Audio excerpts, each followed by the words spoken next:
really shout out, before we even get started, the exceptional work that's happening at the New Orleans Police Department in the space of responding to sexual assaults against our most vulnerable population.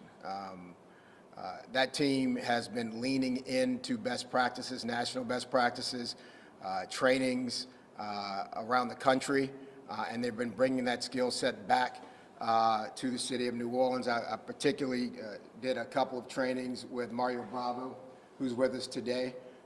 We were at those trainings together. He was there early, he stayed late, he asked questions because he is trying to deliver the best work product to the people of this city. And just last night, that really paid off. A New Orleans jury returned a guilty verdict in the case of State versus Osmaniola for first-degree rape of a minor. This verdict represents more than the successful prosecution of a criminal case. It represents the strength of a young survivor, the compassion of this team that is next to me and behind me, and our shared commitment to protecting children from sexual violence. This young person endured unimaginable abuse at the hands of someone who should have kept her safe. The police were originally called by the victim's aunt in response to a separate alleged incident involving physical abuse, and it was in that moment when no one else in that household spoke up for her that she found the courage to speak up for herself and speak her truth and disclose the horrific sexual abuse that she had been suffering. That moment of bravery set in motion an investigation and a prosecution that brings us here today. These are some of the most difficult cases we face in New Orleans and that are faced in this country, not just because of the legal challenges, but because of the deep emotional trauma that these survivors carry, the shame that they carry that they should not carry. We've got to make sure that the shame switches sides in these cases, in this country, in this city. When abuse happens inside of a home, when it is inflicted by someone the victim knows and trusts, it can be really hard for the outside world to even detect it. There are often no advocates inside of these households to bring that abuse to light, and the child is just left suffering in silence. That is why the District Attorney's Office has prioritized building deep trauma-informed competency around the prosecution of sexual abuse cases and assault cases. At the beginning of this year, we hosted a national expert, Dan Nash, for a two-day training, which I spoke about earlier that I participated in with a number of my team and members of the NOPD, specifically focused on strengthening our understanding of sexual abuse dynamics, survivor psychology, and cutting-edge strategies to investigate and prosecute these crimes. That training included not just our staff, not just NOPD, but partner agencies from across the Gulf South. And since then, our team has participated in additional trainings across the country to ensure that we stay in front of the curve and at the forefront of national best practices, because the signs of sexual abuse are not always obvious. They're not always disclosed the way that we would typically expect. And when a child is surviving in silence, without safety, without support, it becomes a duty, our duty, as a system, not just the DA's office, not just the NOPD, as a city, to hear them, to believe them, to protect them, and to root this out of our community. Today, I want to thank that young survivor. You won't hear me say her name. First and foremost, for her courage and for her willingness to trust us when adults had let her down so many times before. I want to thank the dedicated team of our SVU, our Special Victims Unit, who stood with her every step of the way. That includes Assistant District Attorney Denise Perales on my left, who led this prosecution with both tenacity and care. Assistant District Attorney Angel Varnado and Teray Owens, who provided that vital support in driving this case home in front of that jury. NOPD Child Abuse Detective Mario Bravo, whose investigative work brought this case to court. Victim advocate Jenna Lipscomb, who walked with the survivor through every step of a very complicated and a very scary and a very painful process. And our trial assistant, our paralegal Daphne Dandridge, investigator Ronnie Pugh, and on my right, our SVU project manager, Sydney Hulamart, because these cases, all of them are difficult and they need special guidance, special attention, and special care. Thank you, Sydney, for doing that on my left. There's a lot of work that goes on behind the scenes so that a jury can hear the evidence they need to prove a case beyond a reasonable doubt. I also want to thank some folks who you don't normally see on a camera, but I think it's important that you know they are here because there's another child who's suffering right now. And there may be an adult who is listening to this who can reach out. But our external partners, including advocates at Unbound, who provide survivors of sexual abuse with long-term care. Because that trauma, that impact on your psyche doesn't go away with a guilty verdict. It's lasting. So I want to thank Unbound for the long-term care they provide, the healing, and the dignity that they bring to these situations. So I want to big thank you to Bridget from Unbound, who's with us today. But at this time, I want you to hear from our woman in that arena who fought for this young person. Attorney Denise Perales, if you could just share a few words about your process and the strength of our young hero.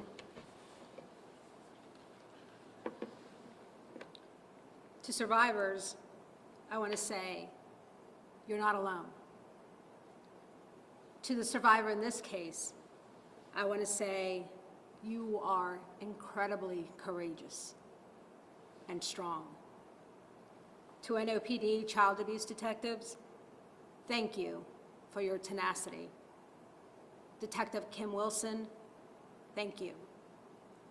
To NOPD and to all of our team here, it's an honor to work alongside you in seeking justice. Thank you. Thank you, Denise. And just let me say this in closing. Every single child deserves to feel safe in their own home. And when that safety is stolen, it becomes our collective responsibility to act. This case is a reminder that justice is not just about verdicts. It's about seeing what is often unseen. It's about believing survivors and using every single resource we have at our disposal to hold these perpetrators accountable. You see, in this space, offenders left out in community often repeat that same violent predatory behavior. So when we step up and we root it out and we hold them accountable, we actually prevent other crimes from occurring against other vulnerable members of our community. We will continue to listen to survivors, stand with them, and we will continue to train with our partners at NOPD, who are truly the best in this country, because they have been doing more with less for a very long time and delivering some of the best results that this country is seeing in terms of crime reduction. And we will never stop fighting for justice for our kids. They can't speak up for themselves. And so we've got to realize that that means all of us, members of the media, members of the community, landlords, teachers, coaches, anyone who comes into contact with a young person and you see signs of abuse, please do your part so that we can do ours. Keith, if there's any questions. Winston. Yes. Can you just talk about the difficulty in getting a conviction in a case like this when you have a minor who doesn't have the support of adults, even if it's at home? Absolutely. I'm going to take my stab at it, but I want to let you hear from someone who's just dealing with it freshly. So many of these cases we don't even get. So many of these cases never even reach out to the NOPD because of the shame, because of the stigma that exists in terms of sexual violence. It's often not even seen as violence. And so because of the shame, because of the stigma, they often go unreported because they're not believed. And so that in alone makes these cases hard. But once you get to court, you know, imagine your young self with whatever was going on in your life as a little person, being hauled into a doctor's office, a hospital, under the fluorescent lights, to be examined, and then to have to explain the worst thing that ever happened to you in your life, and to get it right and remember it all, and then have to explain it to the detective that's called, and then have to explain it to a DA. There's just so many insurmountable obstacles. At least they seem insurmountable to a young person until they find people like the folks that stand with me today. So the cases are very difficult, but let you hear from Denise, who is on the front line every day. The majority of the time, you have the testimony of one person alone, and that is the child. Oftentimes, these cases are delayed disclosure cases, and so that means that time has passed until the child finds the courage and the safe place to be able to say what really happened to them. And so that makes it very difficult, because oftentimes you have a child who has to disclose terrible things that have been done to him or her by someone that they trust, and someone, generally an adult, that is in their home, in their community, someone that's not only trusted by that child, but also by that child's family, someone who is supposed to protect that child. And so when all of that comes into play, it's very difficult to prove these cases beyond a reasonable doubt. Oftentimes, as I stated, you only have the testimony of the child. Do we find post-release conviction to offer some comfort to families, or is the trauma, the damage from the trauma irreparable?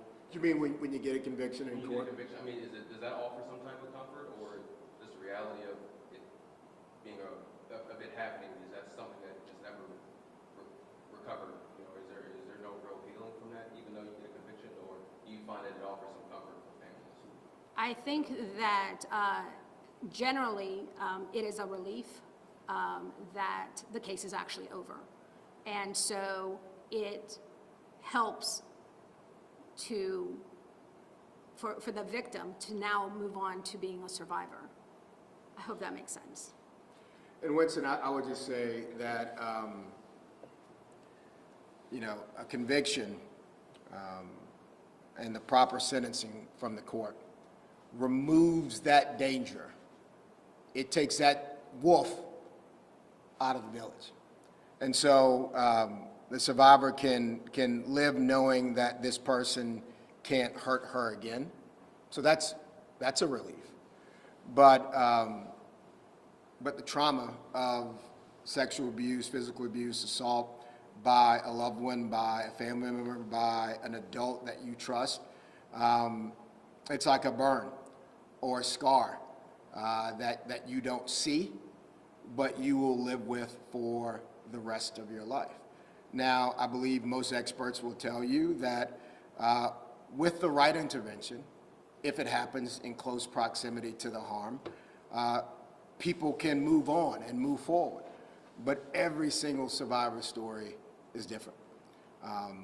But in this space, we can handle those convictions.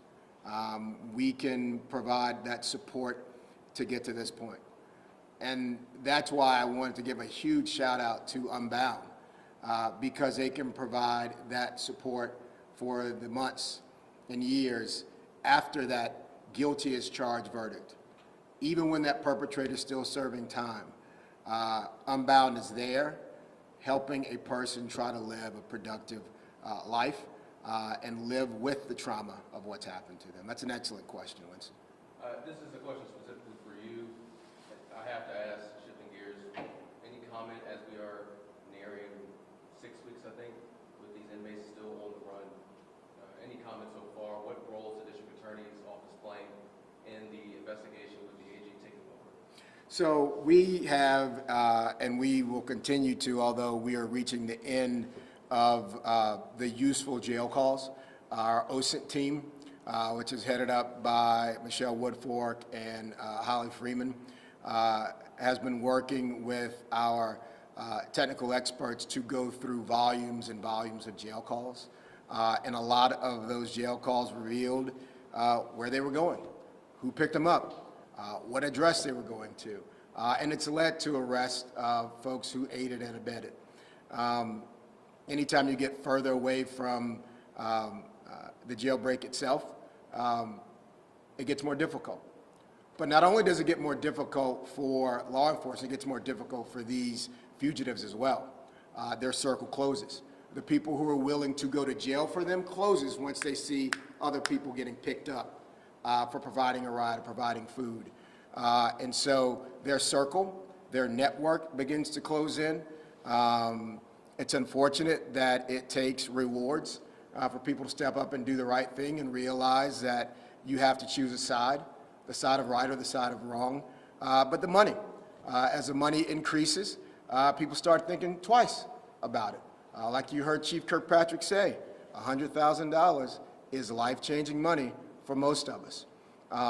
And to turn someone in who is bringing embarrassment to a destination city, a person who is skirting the law, who is endangering the public, who is wasting valuable resources. So when so many men and women are focused on this manhunt, that's going to slow down calls for service for people who need help, right? So it's not just about being on the hunt for these individuals. These resources are necessary for all of us, whether it's a traffic accident or a home invasion. We want our officers to be available for cases like this. You said that anything else on topic? This is still related to the manhunt investigation. Let's take it after we get, I'll meet with you in a second. Sure. Fox, did you know, did he issue? Everybody good? What's the maximum sentence? What was the sentence you were seeking for the man who was convicted? Denise? It's life imprisonment. Just making sure. You want to hurt First anybody degree. else? Yeah, just making sure. Okay, can you spell your name also? Denise, Say it, sure, D-E-N-I-S-S-E, Paralis, P-A-R-R-A-L-E-S. Title? Title. Special Victims Prosecutor. Thank you. Thank you, everybody, and thank you, everybody with me. Oh, sorry.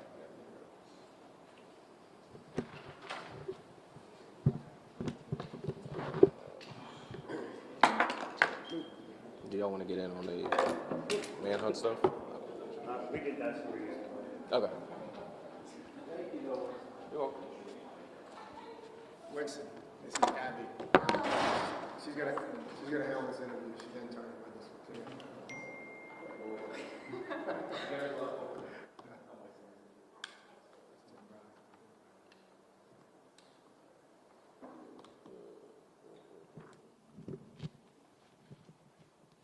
Don't say hi. Huh? Don't Oh, I thought you, No, I'm you got, I'm off in a few minutes.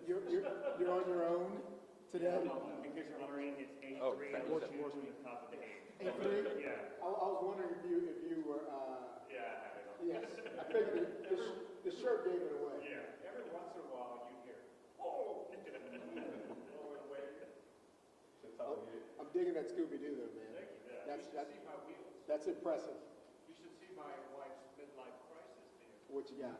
Volkswagen? 1968 Dodge A100 route as the mystery machine. Stop it. Oh, you're good. How, what's it? When you're done with All right, that, okay, okay.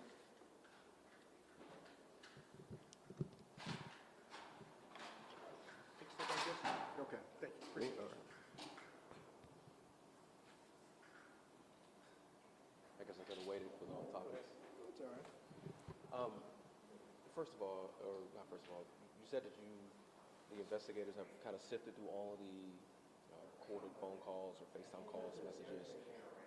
Now that you're at the end of all of those forms of communication, what's next? What other resources do you have to kind of see either who else is involved or where these remaining inmates may be? I don't want to get in front of investigative techniques. I don't want to do anything that can harm the efforts to go after these remaining two, but I can tell you, even if a lead, whether it leads to an arrest of someone assisting or it leads to an empty apartment, every piece is another thread to pull on. Every piece is a lead. That social media post was a lead. As you saw, what happened after that, they were able to figure out which apartment it was and get there. Information in the background often is as important as information in the foreground. Let's talk about the alleged accomplices. Sterling Williams is in court today, in magistrate court. There have been conflicting reports based on the affidavit and then what his attorney is saying in terms of why he turned the water off. I think it's agreed that he turned the water off that morning or night, but as to why, either him being threatened or him being used as a pawn is what his attorney says. So where do you land on that, and does it matter to you in terms of what penalty he may face, if he goes to trial? It absolutely matters to me as a citizen and as the elected prosecutor in the state, but I would have to direct that question to the AG, who's leading the prosecution of Mr. Williams. Okay. Can we expect any more accomplices or alleged accomplices to be charged at this point? That depends on the choices that people make moving forward, and what the threads that are being pulled on inside of the Justice Center, what that leads to. And my last question really is, we're heading towards week 6, I believe, of this manhunt investigation. And as far as national headlines, it may be losing steam, and some people. Good, that's a good thing. Why is that a good thing? The national headlines aren't pushing the investigation forward. It's not the job of law enforcement to push headlines. It's our job to catch these two folks. And oftentimes, alerting local media so that local people can assist and have played a role, that's important. But, the national headlines, that only hurts the image of the city of New Orleans. I mean, I'm not concerned with that. The important piece is that good quality information is getting out to local citizens from our local media partners so that the people of New Orleans realize that they have a role to play. They have a required role to play in holding these fugitives accountable and bringing them to justice. Well, and last question, what is your message to the locals here in New Orleans who may feel like, not enough is being done if they're still on the run for almost 6 weeks? I mean, what efforts are being made? Is it still all hands on deck at this point? Is there a message to the people here locally? Absolutely. All the law enforcement agencies that were involved in this, in the hours that we found out about the jailbreak, are still engaged in this effort, and they're doing it in a very strategic way. And I'm not going to discuss the nuances of what they're working on, because that could compromise their work. And I need and I want them to be successful. All right, thank you. Do you believe that's still in the state? You have 30 more seconds? Yeah. Okay, in regards to the remaining two, what's your biggest fear as it relates to them still being out here? It's the same fear that I had the first time I heard about this jailbreak. I don't want an innocent person getting hurt. I don't want law enforcement getting hurt trying to bring these fugitives back to justice. My biggest fear is that someone will get hurt because these two individuals are desperate. And it is my fervent prayer that they will be brought to justice without harm to any of the law enforcement men and women who are boots on the ground trying to bring them in, and that they don't get hurt, and that no innocent person loses property, loses life, or gets hurt in this process. You also mentioned that you were fearful because you were the one and your assistants were the ones who convicted Derrick Rose in particular. is there still like a high level of fear for you and your assistants and also the victims of these inmates who were in jail? I mean, are they still out in hiding? Do you know what's going on with them? I'm not going to discuss where they are. I can tell you that I'm in the same boat as every single New Orleanian in this jailbreak. There are 2 fugitives at large, and that changes the way we move about this community, and that's very unfortunate.